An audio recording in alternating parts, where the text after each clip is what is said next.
Jó capítulo 1, versículo de número 13. Do 13 ao 22. Estarei lendo para a congregação nesse momento. E que Deus fale ao teu coração, irmão, em nome de Jesus. Diz assim a palavra do Senhor. Sucedeu um dia em que seus filhos e suas filhas comiam e bebiam vinho na casa do irmão primogênito, que veio um mensageiro a Jó. Ele disse: os bois lavravam e as jumentas pasciam junto a eles. De repente deram sobre eles os sabeus e os levaram, e mataram aos servos a fio de espada. Só eu escapei para trazer-te a nova. Falava eles ainda quando veio outro e disse: fogo de Deus caiu do céu e queimou as ovelhas e os servos e os consumiu. Só eu escapei para trazer-te a nova. Falava este ainda quando veio outro e disse: dividiram-se os caldeus em 3 bandos, deram sobre os camelos, os levaram e mataram os seus servos a fio de espada. Só eu escapei para trazer-te a nova. Também este falava ainda quando veio outro e disse: estando teus filhos e tuas filhas comendo e bebendo vinho em casa do irmão primogênito, eis que se levantou um grande vento da banda do deserto e deu nos 4 cantos da casa, a qual caiu sobre eles e morreram. Só eu escapei para trazer-te a nova. Então Jó se levantou, rasgou o seu manto, rapou a sua cabeça e lançou-se em terra e adorou. E disse: nu saí do ventre da minha mãe, e nu voltarei. O Senhor o deu, o Senhor o tomou. Bendito seja o nome do Senhor. Em tudo isto, Jó não pecou, nem atribuiu a Deus falta alguma. Que Deus nos abençoe com a leitura feita neste momento. A igreja pode tomar assento em nome do Senhor Jesus.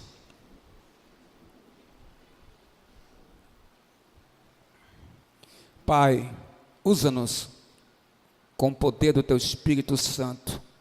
Derrama a Tua unção sobre esta igreja. Abre os corações com a revelação, com o esclarecimento do Espírito Santo. E que todos possamos, nesta noite, sairmos daqui, ó Pai, jovens e adultos, ou pessoas mais maduras, Senhor Deus, alicerçados, estruturados na Tua palavra, alimentados na Tua palavra, Senhor Deus, de maneira que aquilo que ouvimos, ó Pai, o Santo Espírito esclarecerá as nossas vidas e aos nossos corações. Abençoa a Tua casa que aqui se encontra, Senhor, e fala, Senhor, fala, porque Teus servos Te ouvem, em nome de Jesus, amém, Senhor nosso Deus. Estava em casa meditando já há uma semana, pensando qual seria a mensagem para esta noite, e o livro de Jó não saía da minha mente, não saía da minha cabeça, do meu pensamento, este livro. Porque o livro de Jó fala do problema terrível do sofrimento sobre a vida humana. A pergunta é: por que Jó sofreu? E ele sofreu. Por que ele sofreu? Talvez essa pergunta nos ajude a lançar luz sobre um dos temas mais delicados na história da humanidade, mais delicado, difícil de compreensão da fé cristã, que é justamente o tema do sofrimento. Por que nós sofremos nesta terra?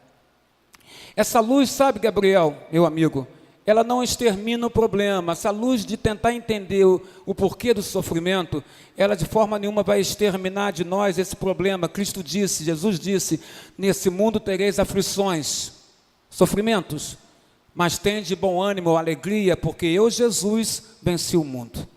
Então, acredito que essa luz não vai exterminar o problema de entendermos o sofrimento, mas entendo também que na história da humanidade ou na nossa vida, o sofrimento é um processo, muitas das vezes utilizado por Deus, para que Ele venha maturar a nossa fé, venha amadurecer as nossas mentes, nossos corações, e muitas vezes o sofrimento ele vem medir a vossa fé no Senhor nosso Deus.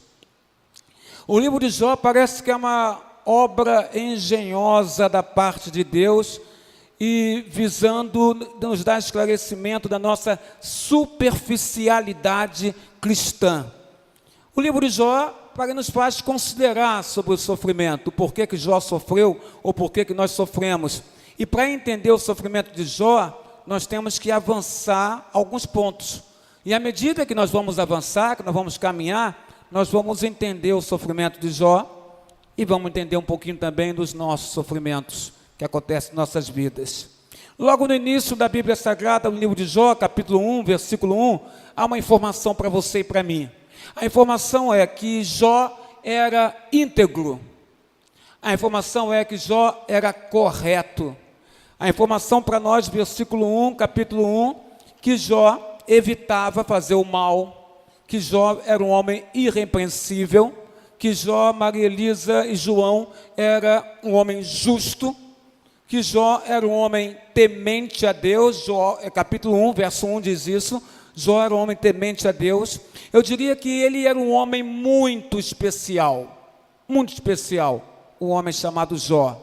Eu diria que Jó era um exemplo impressionante para a sua época, e não deixa de ser para nós também, a nossa época, olharmos para Jó. Era impressionante como homem, com o seu caráter, com a sua fé em Deus, naquela época, como também para nós nos dias de hoje.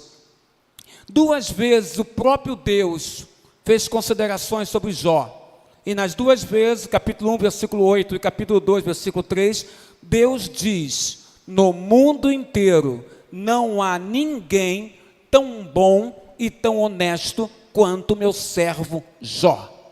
Deus diz isso em relação a Jó. Em geral, nós cristãos, o que nós sabemos sobre Jó é o que está colocado nos 2 primeiros capítulos do livro e nos 12 últimos versos do último capítulo do livro de Jó. Em geral, é o que nós sabemos sobre Jó. Em geral, a parte do miolo do livro de Jó, nós aprendemos e passamos a admirar esse homem, porque verificamos nele uma resistência, a resistência do homem da terra de Uz, em relação a tudo que ele estava sofrendo. Ele resiste. Jó, Sebastião Alcide, ele não desiste. Cantamos isso agora. Ele não desiste, ele não para. Jó continua a sua caminhada. Jó acredita em Deus. Jó crê em Deus. E apesar das pancadas da vida, dos sofrimentos que ele passou, Jó é um homem que resiste a toda sorte de sofrimento que se abateu sobre ele. No que diz respeito ao início do livro, a prosperidade da vida dele, sim, Jó era aprovado. Jó era um homem bem-sucedido em tudo.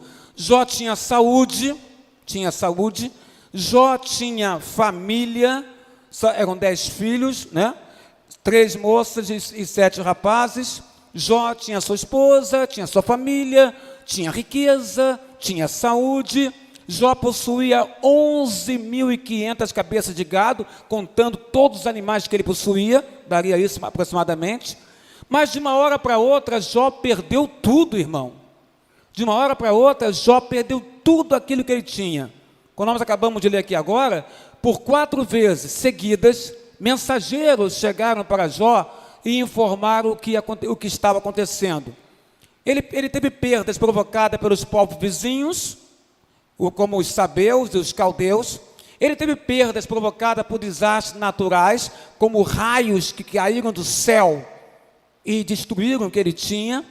E ele teve perda como um furacão, um forte vento, que vindo do deserto, vem derrubar a casa do seu primogênito, matando todos os seus filhos. Lembra? Jó é aquele que de madrugada acordava com seus filhos já adultos, e cada um deles numa casa, e ele orava, suplicava, fazia sacrifícios a Deus, pensando assim: não sei se algum deles pecou, então sacrificarei ao Senhor. Orarei ao Senhor pela vida dos meus filhos. E os filhos já eram homens e mulheres adultos com as suas casas, mas mesmo assim Jó se preocupava com eles. Jó perde a sua casa, perde a sua família, perde os seus bens, Jó perde o seu gado, Jó perde até mesmo os seus empregados. Jó perdeu 7.000 ovelhas, o que tornava ele um homem rico, 3.000 camelos, 1.000 bois, 500 jumentos. Tudo isso tornava ele um homem rico. Jó perdeu os empregados da sua terra, Camila, perdeu os administradores, Jó perdeu os agricultores, Jó perdeu os boiadeiros, os carreiros, os que dirigiam os carros, Jó perdeu os cortadores de lã. Jó era rico, tinha muitos funcionários. Jó perdeu os guardas das torres de vigia, Jó perdeu os plantadores de capim para alimentar todo o gado, Jó perdeu os roçadores de pastos, Jó perdeu os tiradores de leite, Jó perdeu os tratadores de animais, tinha muitos animais, Jó perdeu os vendedores de gado, vendia o seu gado, e só escaparam aqueles que vieram trazer a notícia da perda. Jó teve perdas e se entristeceu com suas perdas. Você teve perdas? Você já perdeu alguma coisa na sua vida? Você já foi dono de um negócio e viu o seu negócio ir à falência?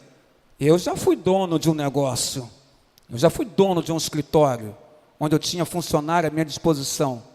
E perdi tudo e tive que voltar a ser empregado em outra empresa. Você já perdeu alguma coisa? Você já perdeu alguma pessoa querida? Você já perdeu alguém que você extraordinariamente amava e que hoje já não está mais próximo de ti? E quando você lembra dessa pessoa, bate uma saudade e uma tristeza no seu coração. Você, irmão, teve perdas? Jó teve tremendas perdas. Jó tinha 10 filhos, 3 mulheres, 7 homens. Estavam comendo e bebendo na casa do filho mais velho, ou do irmão mais velho, quando o furacão atingiu a casa, derrubou a casa e matou todos os filhos de Jó. No dia seguinte, Jó tinha 10 caixões com defuntos para enterrar.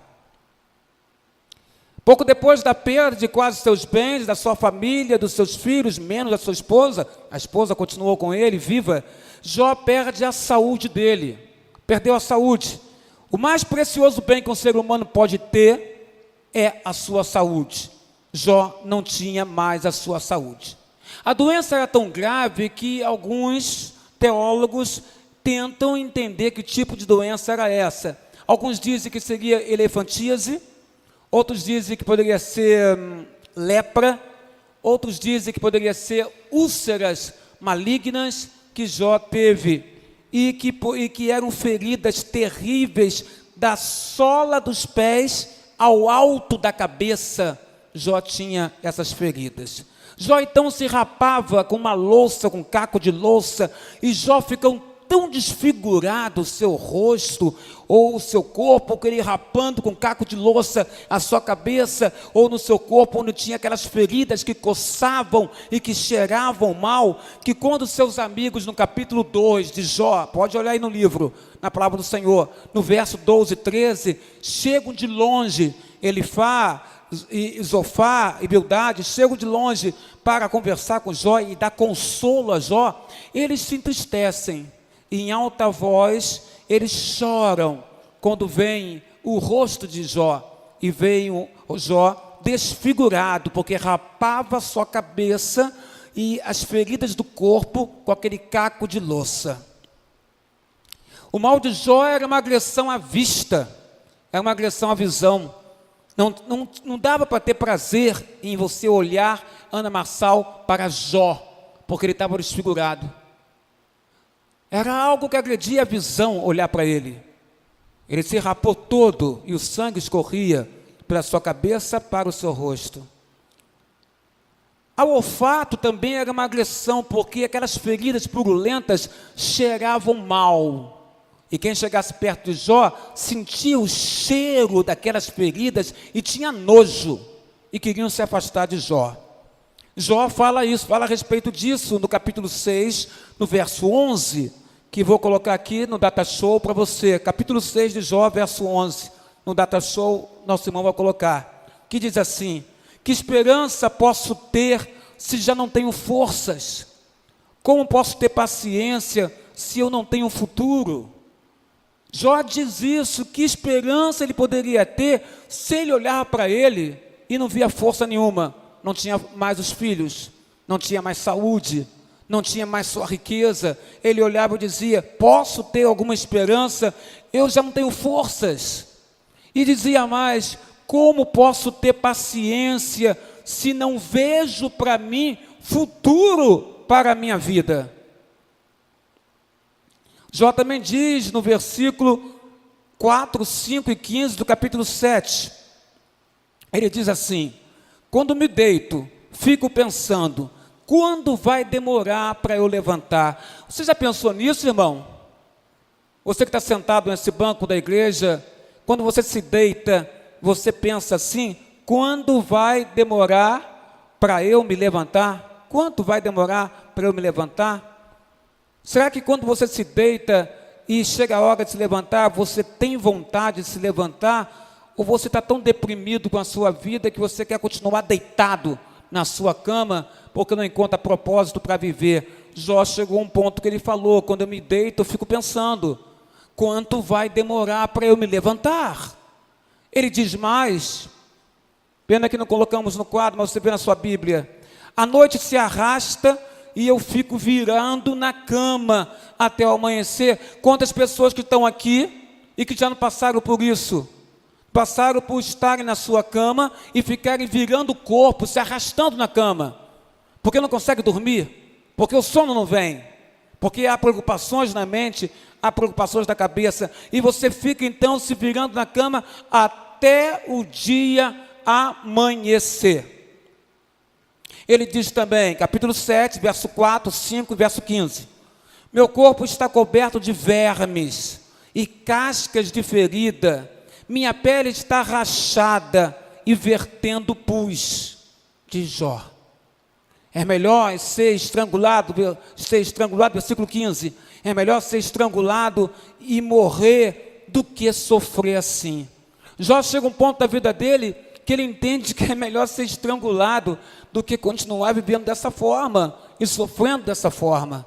Jó é um homem amargurado, ele não peca contra Deus, mas ele é homem, ele sente, e o que ele sente, o que ele vê, o que ele sente no seu corpo, o cheiro que sai daquelas feridas, as dores que ele sente, a lembrança que os filhos que ele amava tanto, que acordava de madrugada e orava a Deus pelos filhos adultos, já morreram, não voltarão mais. A questão de não ter mais condição financeira, um homem que tinha tudo e da noite para o dia perdeu tudo na vida, faz com que ele pense dessa forma.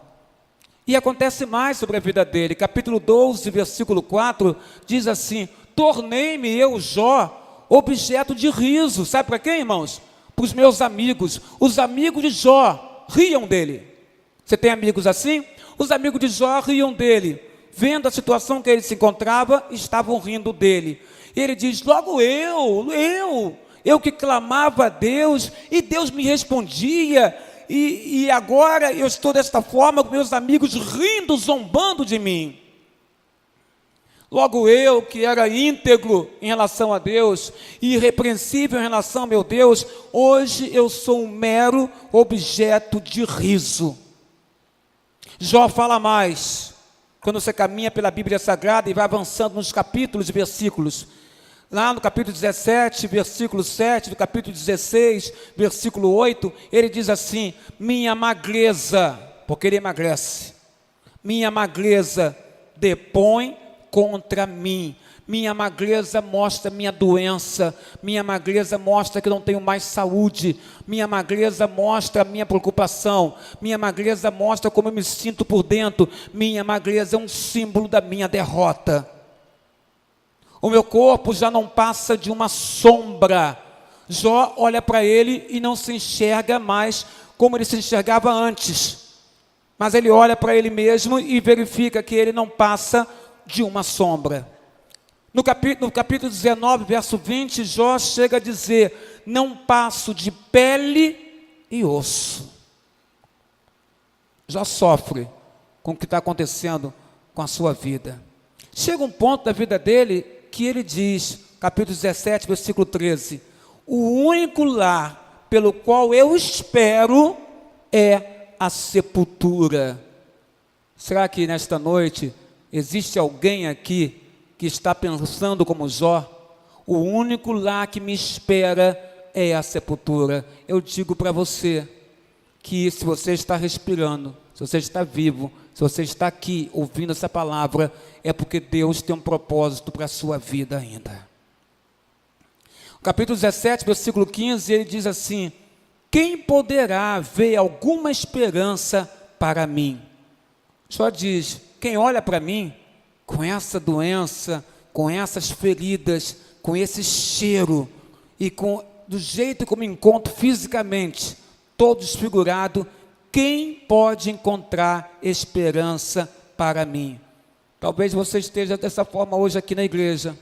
Talvez você se olhe para você mesmo e diga, será que há esperança para mim? Ou as pessoas olhando para mim enxergam algum tipo de esperança? Eu digo a você que o Deus que é o nosso Criador, Ele renova todas as coisas. Eu digo que esse Deus que é o nosso Criador, se Ele assim o quiser, e Ele detém poder nas suas mãos, Ele pode colocar a mão dele sobre a sua fronte. E ao fazer isso, simplesmente Ele pode renovar a sua vida com um toque de Deus na sua fronte. Capítulo 30, versículo 30 ao 31, diz assim: minha pele escurece e cai, meu corpo queima de febre, minha harpa está afinada para cantos fúnebres, e minha flauta para o som de pranto. Ele diz, minha pele escurece, por isso que alguns dizem que poderia ser lepra, minha pele escurece e ela está caindo, a pele de Jó caía. Ele fala, meu corpo está queimando de febre, estou quente, a minha harpa está afinada sim, mas quer saber, não para cantos de alegria, está afinada para cantos fúnebres, ou seja, canto de funeral. Minha flauta, ela está afinada para o som de pranto, porque Jó não via na sua vida esperança.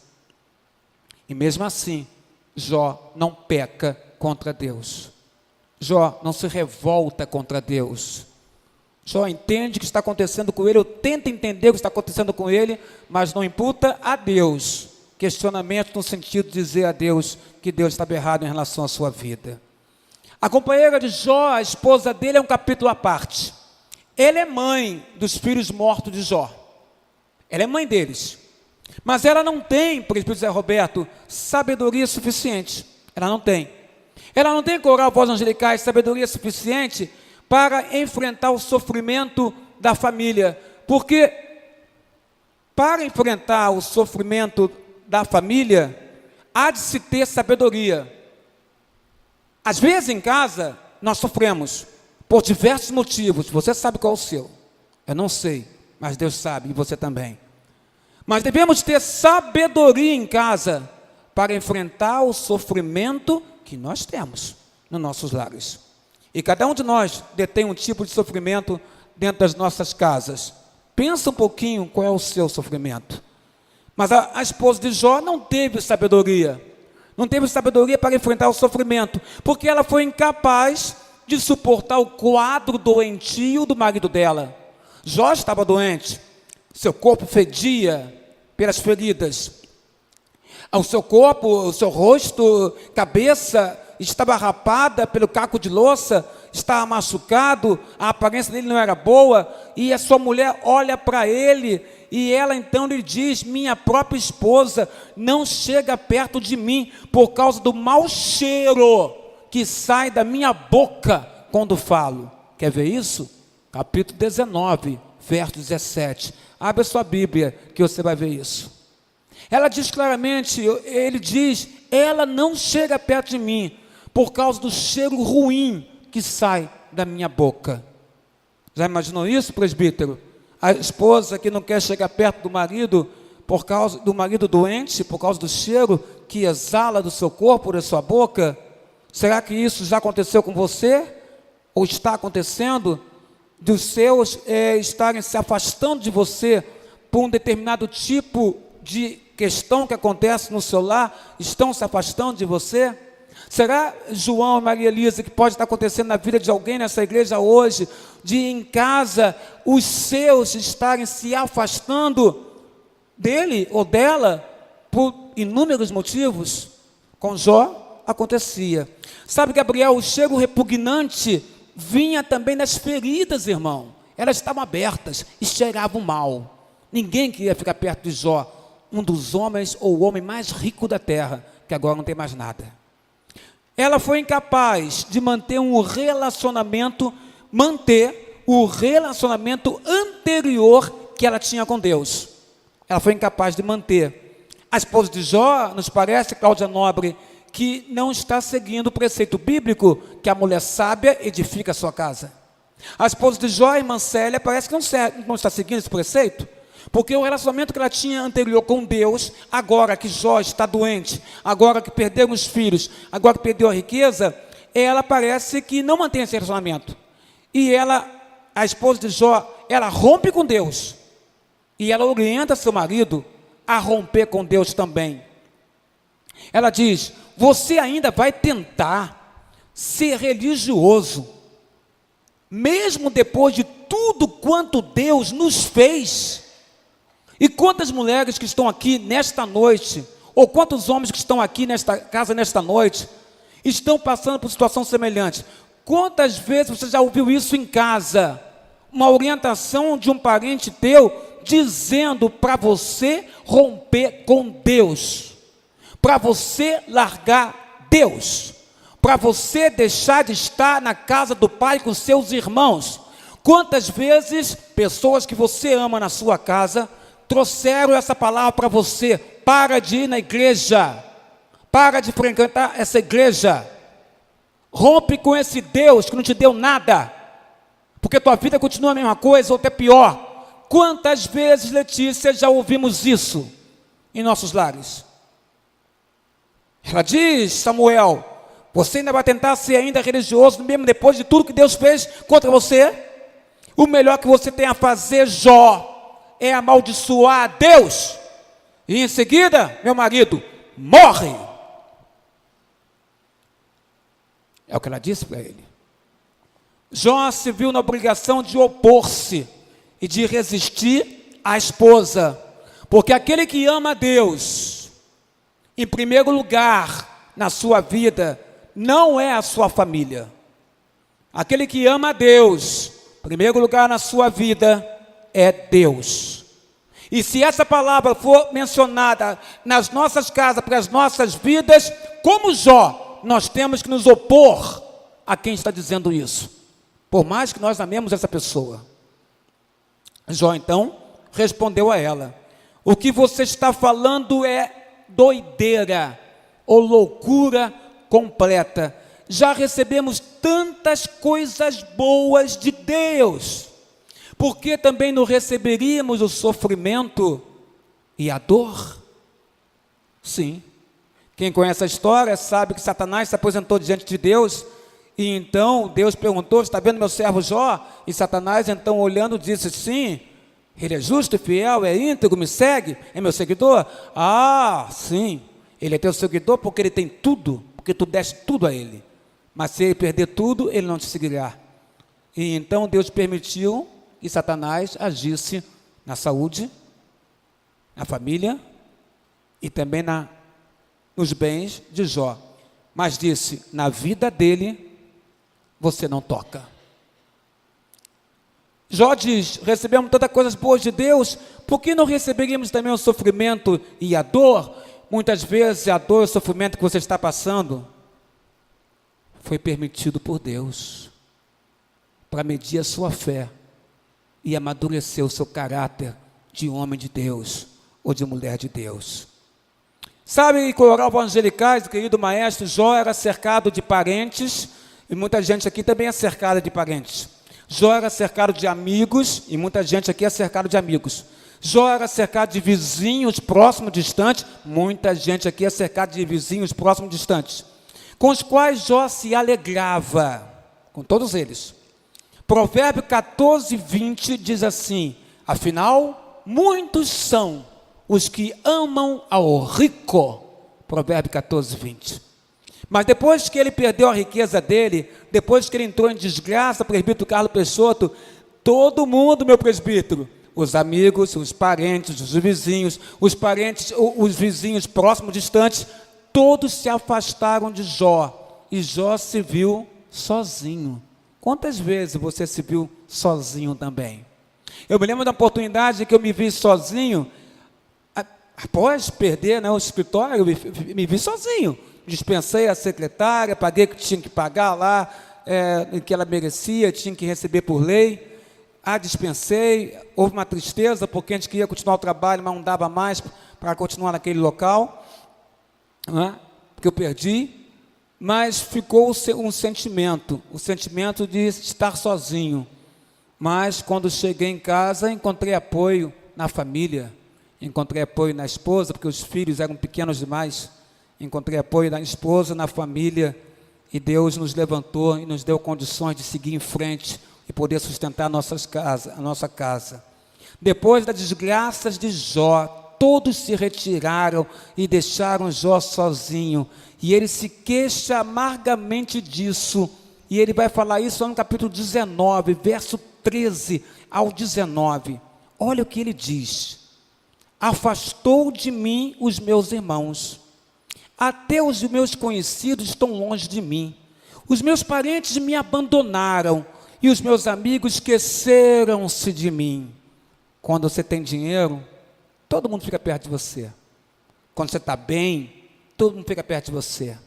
Quando você perde, sabe, Camila, o que você tem, aí que você vai ver quem são os seus amigos. Meus amigos esqueceram de mim.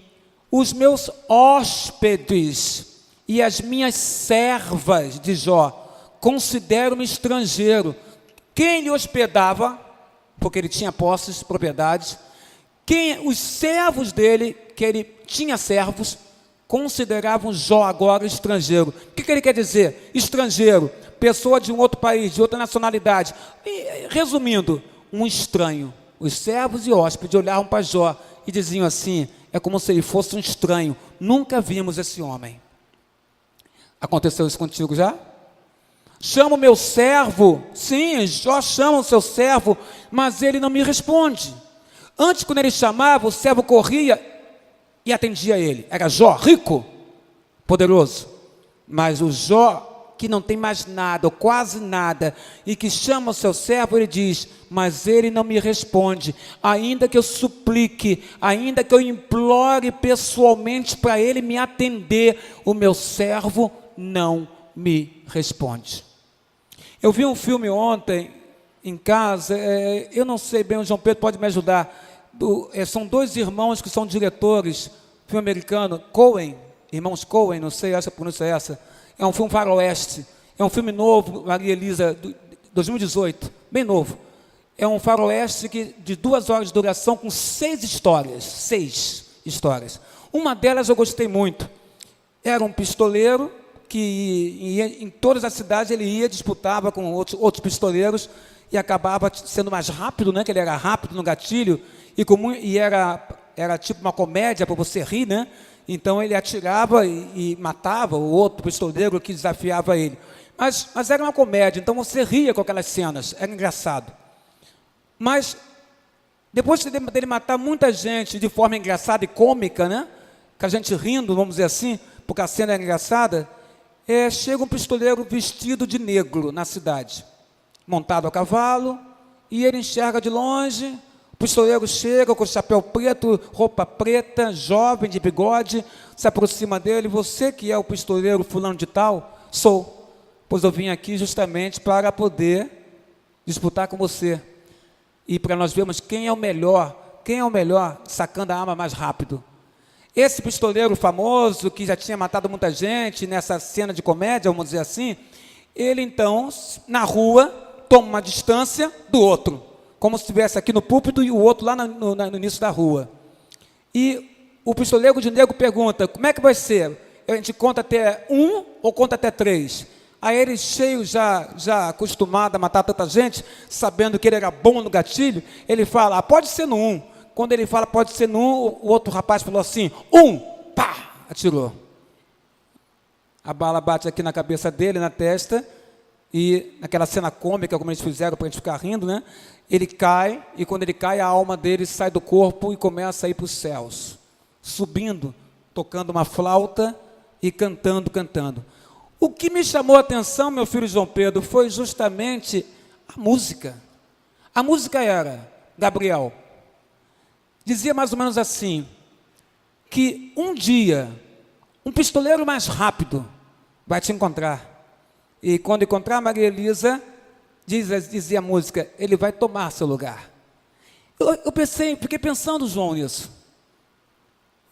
Era para rir, e a cena mostrava ele subindo, né, nos céus, com aquelas asinhas, com uma harpa tocando a canção, e embaixo o outro pistoleiro montando no cavalo novamente, indo embora, e o pessoal da cidade arrastando o corpo dele para colocar no caixão. Essa era a cena, e a alma dele subindo aos céus, e ele cantando essa canção. Um dia, um pistoleiro mais rápido, Ricardo, vai chegar e vai tomar o seu lugar. Sabe o que eu pensei, Ricardo? Eu pensei o seguinte, nós não somos eternos, e nós temos substitutos. Substitutos que Deus já preparou, e que um dia, estudos, vão chegar, e vão tomar nosso lugar. Vão nos substituir. Né? Não somos donos, né, Maria Elisa, do violino, nem do piano, e nem do microfone que sai a pregação no púlpito. Porque um dia pode ser outro pregador aqui, né, Gabriel? Lembra que a gente estava conversando sobre isso? Um outro dia, Coral, pode ser um outro corista que vai estar em teu lugar daqui a 10 anos. Talvez não seja mais o maestro, seja outro.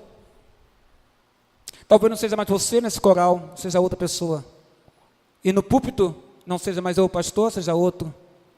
Muitos que estão aqui, talvez não estejam nem aqui. Ou estejam lembrando como é que era antes. Eu entendi a canção. Então, irmão, viva a sua vida agora. Se Deus te colocou neste lugar, então viva a sua vida agora neste lugar. Se Deus te deu uma missão, e Ele deu a missão à igreja dele, e você é a igreja dele, então cumpra a missão que Deus deu a você como igreja do Senhor. Viva a sua vida. Anuncie o Evangelho. Viva o Evangelho. Fale de Jesus. Ame sua família. Ame a sua casa. Faça sua faculdade, termine sua faculdade, ensine outros com aquilo que você aprendeu na sua faculdade, ensine Gabriel outros a tocarem esse instrumento lindo que você toca. Esta é a sua missão. Toque com prazer, com alegria, que almas serão salvas ouvindo o som que vem desses instrumentos, porque são instrumentos que tocam Maria Elisa e João, que também é violinista, que tocam canções celestiais, que falam de Deus. Porque um dia, e Ricardo, não demora muito, ele está vindo. Aquele que vai tomar o nosso lugar. Jó se viu abandonado pelos irmãos. Jó viu a sua mulher achar repugnante o seu hálito. Seus irmãos de Jó, tinham nojo dele. Os meninos na praça, na rua, zombavam Zé Roberto de Jó. Está lá, capítulo 19, verso 13 ao 19. O que mais diz? Todos meus amigos chegados me detestam. Como pode ser isso? Os amigos mais chegados detestavam Jó, porque não suportavam sentir o cheiro que vinha dele, não suportavam ver o seu rosto rapado, cabeça rapada, corpo rapado, com aquelas feridas purulentas. Os seus amigos mais chegados o detestavam. Aqueles a quem eu amo, de Jó, voltaram-se contra mim. Você se vê assim? Aqueles que você ama já se voltaram contra você? Por 2 vezes Deus chama a atenção de Satanás, que chega, que caminha e que diz a Bíblia, aparece diante de Deus nos céus. Da onde você vem, Satanás? Venho de rodear a terra. É assim que ele faz. E ali Deus fala, reparou aí meu servo Jó, 2 vezes Deus fala. 2 vezes Satanás responde a Deus. Ele é assim porque você deu tudo a ele. Quero ver ele sem ter nada. O Satanás do livro de Jó é o mesmo que mais tarde vai tentar Jesus no deserto. Vimos todos. É o mesmo Satanás que vai tentar Jesus Cristo no deserto. É esse aqui que está tentando Jó. O mesmo Satanás que peneirou Pedro, que Jesus fala para ele: Satanás quis você, mas eu não permiti. É esse também que está ali nos céus, acusando Jó diante de Deus. O Satanás que entrou no coração de Judas, que traiu a Jesus, em João 13, 27, é o mesmo que está nos céus acusando Jó. O Satanás que encheu o coração de Ananias, para que ele, ao vender a propriedade, ficasse com parte do dinheiro e não desse aos apóstolos, e os apóstolos então dizem, pela ação do Espírito Santo, é revelado a eles o que eles fizeram, é o mesmo Satanás que estava contra Jó, acusando Jó perante Deus. O Satanás que atazanou Paulo com espinho na carne, é o mesmo Satanás que também aqui na Bíblia Sagrada nos mostra acusando Jó diante de Deus. Ele é o tentador, ele é o enganador, ele é o acusador. Ele acusou Jó. Ele é o maligno, ele é o homicida, ele é o ladrão de semente, ele é o semeador de joio, ele é o pai da mentira. Não minta, irmão, porque o pai da mentira é Satanás. Nem por brincadeira. Não é, Léo e Patrícia? Nem por brincadeira. Como eu falei na classe Catecúmenos. Ele é o leão que ruge, e especialmente ele é o príncipe da potestade e do ar, Satanás. Jó sofreu nas mãos de Satanás, mas Deus disse: da vida dele você não toca, porque ele é meu. Jó não perdeu a proteção de Deus. Você está sofrendo na sua vida? Saiba que a proteção de Deus não foi retirada da sua vida. E saiba que o sofrimento que você está tendo, Deus dos altos céus tem pleno conhecimento. E Ele é poderoso para renovar a sua vida. 3 amigos então se aproximam de Jó, Elifaz, Bildade e Zofar. Eles souberam das calamidades, souberam das desgraças, souberam das mortes que haviam atingido a Jó. Saiu cada um de sua região. Eu tenho que ver meu amigo, perdeu filhos, perdeu propriedade, está doente, eu tenho que estar lá. Eu quero consolá-lo, mostrar solidariedade. Assim pensou Elifaz, Bildade, Zofar, no capítulo 2, verso 11 de Jó. Depois da mudez inicial, que durou quase uma semana, 7 dias, quando eles viram Jó, emudeceram, choraram, quando viram a feição desfigurada de Jó. Depois da mudez inicial, pelo impacto da aparência de Jó, os 3 que eram monoteístas, os 3 que que a Bíblia mostra no livro de Jó, 39 vezes é usado o nome de Deus, eles revelam algo interessante. Eles não tinham a menor sabedoria, eles não tinham o menor tato, e não tinham nem misericórdia. Foram consolar Jó, o amigo, mas quando chegaram lá, emudeceram, e quando começaram a falar, começaram a acusar Jó.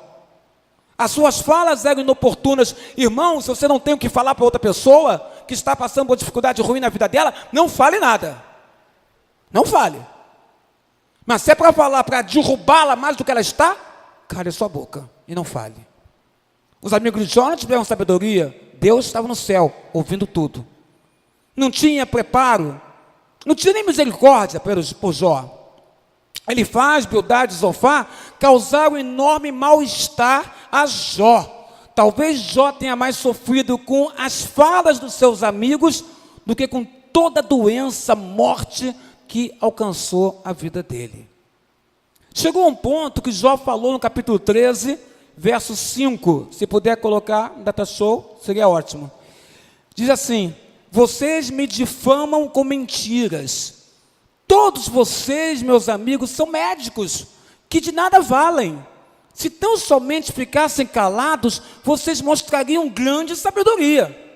Porque aquilo que eles falavam, simplesmente, irmãos, em vez de ajudar, piorava a vida de Jó. Porque não eram palavras boas, mas derrubavam cada vez mais o coração daquele homem.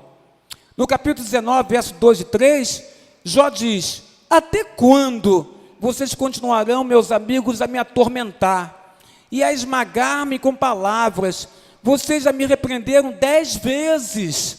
Não se envergonham de me agredir? Diz um homem chamado Jó. Ele já perdeu os filhos, perdeu a saúde, ele já perdeu a riqueza.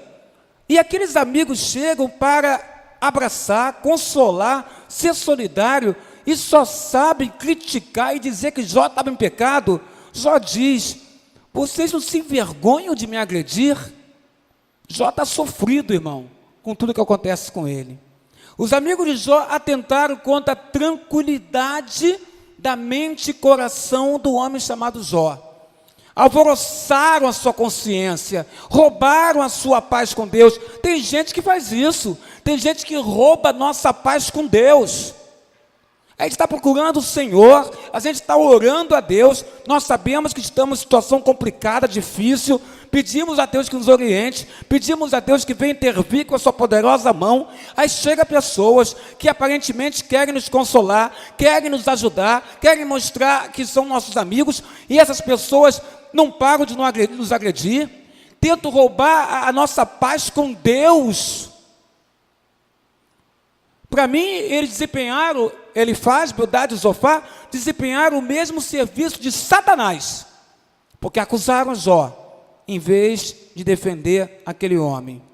Aquele que se põe na presença de Deus para acusar dia e noite, não os ímpios, mas Satanás acusava os justos diante de Deus. Apocalipse 12, 10. Quando o pano se levanta, a verdade vem à tona. Deus dos céus repreende os amigos de Jó. Capítulo 42, versículo 7.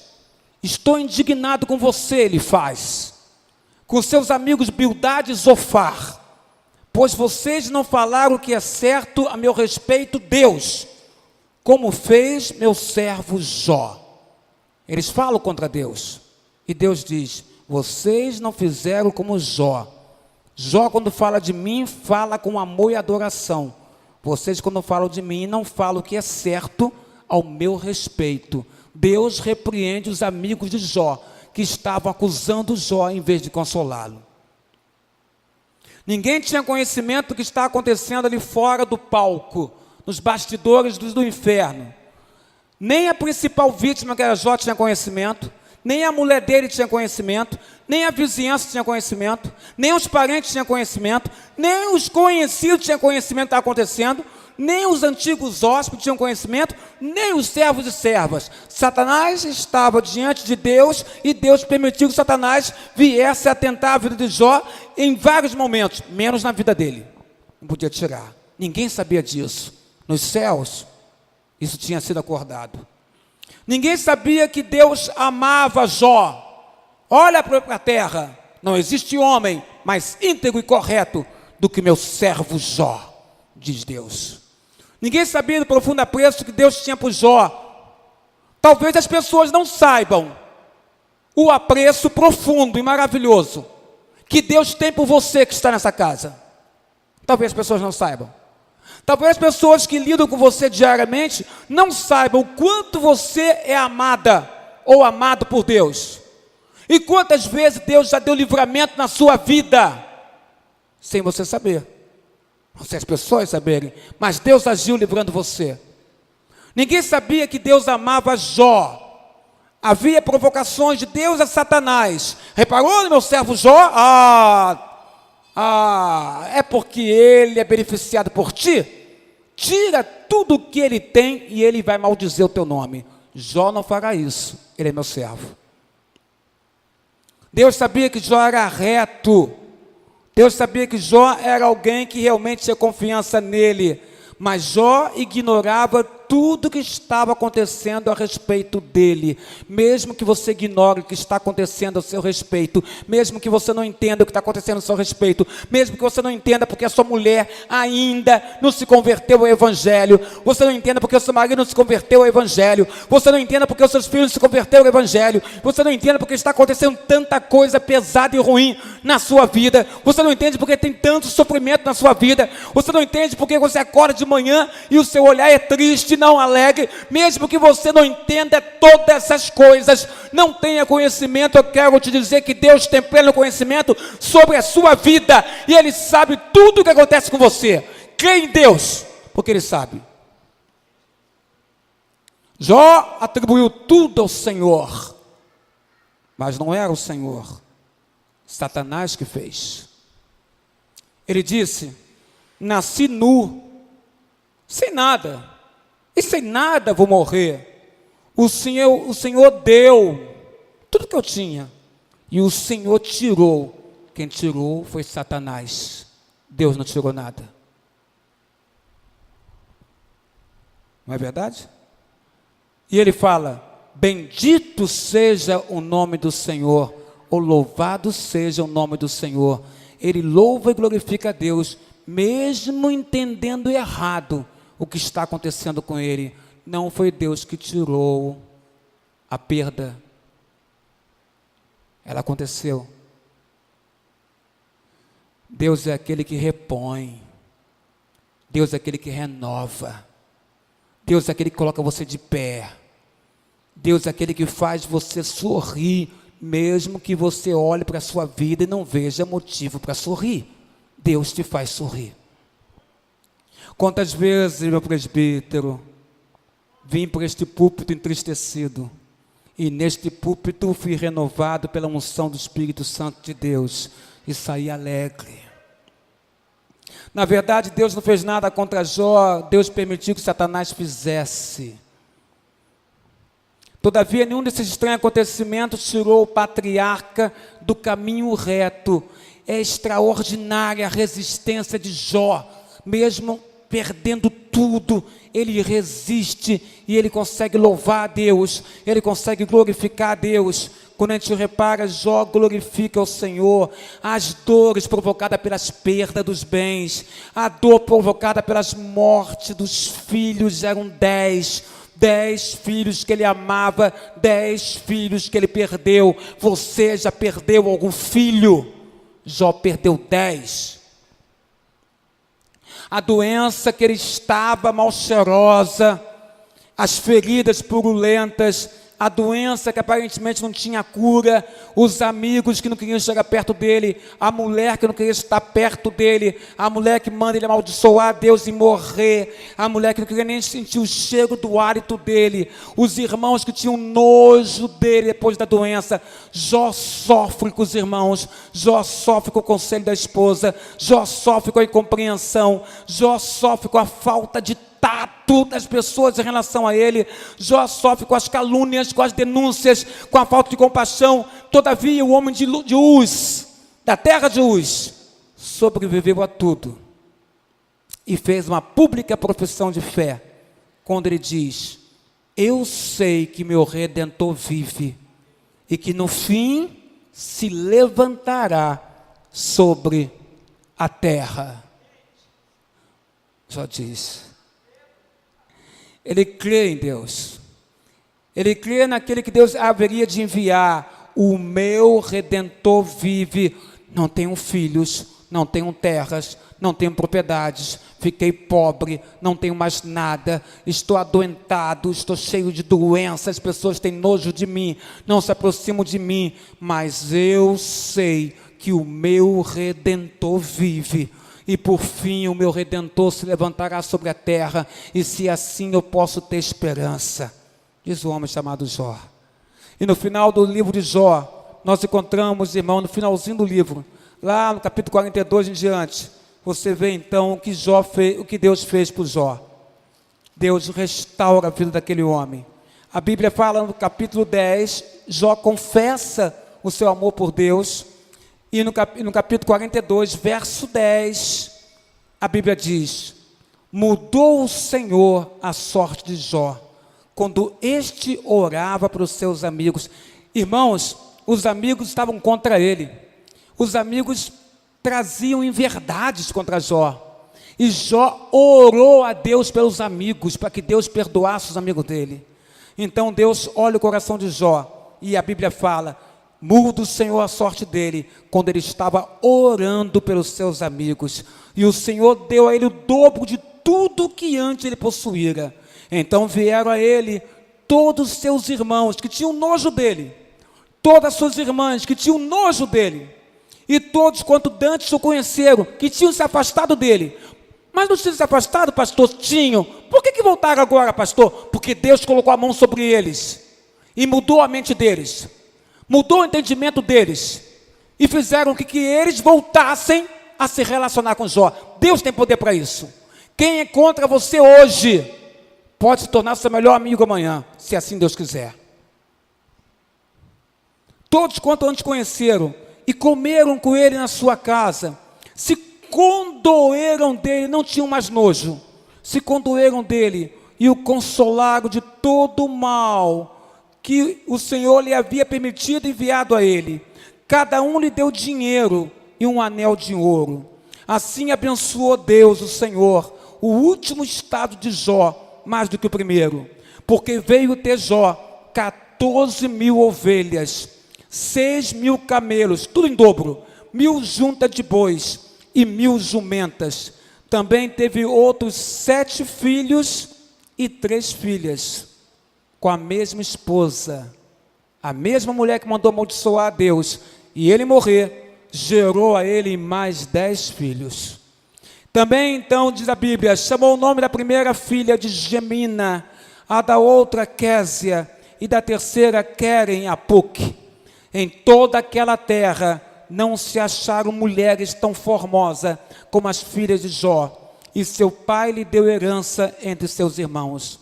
Depois disto, viveu Jó 140 anos, viu seus filhos e aos filhos dos seus filhos, até a 4ª geração. Então morreu Jó, velho e farto de dias.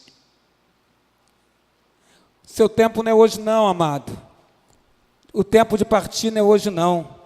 O tempo de partir, só Deus sabe o nosso tempo de partir. Mas uma coisa eu posso dizer para você: tudo que você perdeu, se for da vontade de Deus, Deus pode restituir, consolando o seu coração e fazendo você superar as suas perdas. Abaixa a sua fronte agora no banco onde você está, abaixa. E fala para Deus as suas perdas. Fala para Deus o que você entende que é o que está fazendo você sofrer. Porque se ele fez isso com Jó, restituiu tudo que ele perdeu em dobro, colocou para ele. Se Deus o abençoou, porque viu nele um servo fiel ao seu coração, então fala com Deus agora o que está acontecendo. Pede a Deus que Ele mostre também para ti essa misericórdia que Ele mostrou para o homem chamado Jó. Ora a Deus nesse momento, querido irmão. 30 segundos para você falar com Deus e expor a Deus o que está acontecendo no seu coração.